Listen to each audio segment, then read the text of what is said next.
Hi, it's Jim from Craft Bikes. I'm going to show you how to put your gravel or your road bike into the Evoc bike bag. Step one, you need to take your pedals off. Depending on what pedal it is, it might be a 6mm Allen key, an 8mm Allen key, or a pedal spanner. We'll have had that conversation already and you'll have the right tool for the job.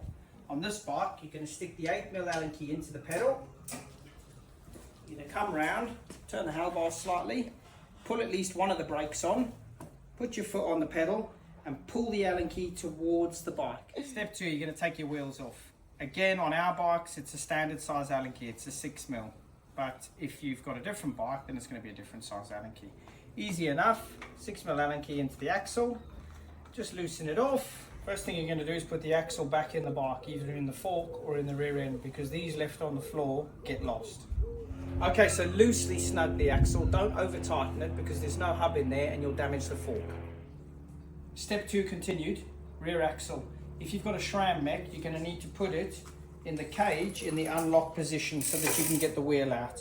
There's a cage lock button on the mech here. What you do is hold the mech there, lift the cage up beyond the point of the button, press and hold the button, and it'll hold the cage out the way for you. We'll put that to one side for a minute. We're going to ease this back so that you can get the wheel out. Flick the chain off, wheels out. Important bit, axle back in the frame. Now what I do is I use this to help hold the chain in position. And I sneak the chain around the back of it for you. So, if you want to release the cage lock button, push the derailleur until it stops, and then hear that click, and then gently bring it back.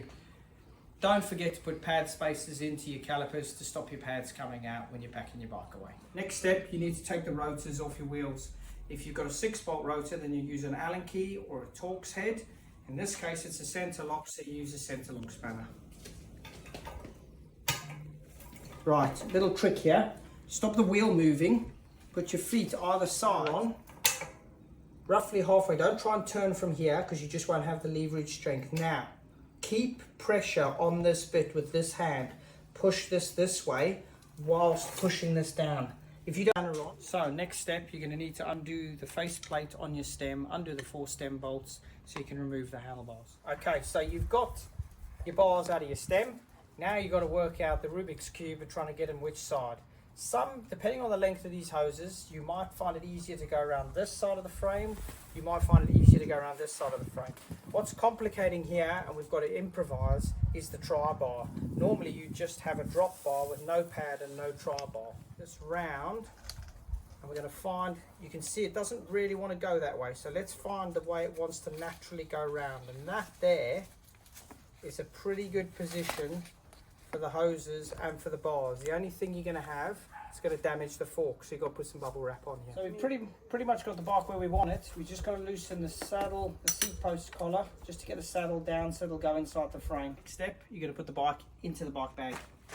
Grab it on the seat tube, grab it on the fork, nice and light, just gently lift it into position. Okay, so just to check all your straps, you've got an upper one round the seat post or the seat tube. You've got a large one which is attached to the bag right round top tube and down tube, and in this case the bar as well. We've got 2 straps here with padding to hold the forks. Always be mindful of the bottom strap touching the brake caliper or the hose. You can damage your brake. Do it up loosely. And then you've got 2 straps on the rear here helping to hold the rear triangle on. Final step, wheels in the bag. Cool, it's easy with the road wheel. Thanks for watching our video. Hopefully it was helpful. Any questions, put them in the comments.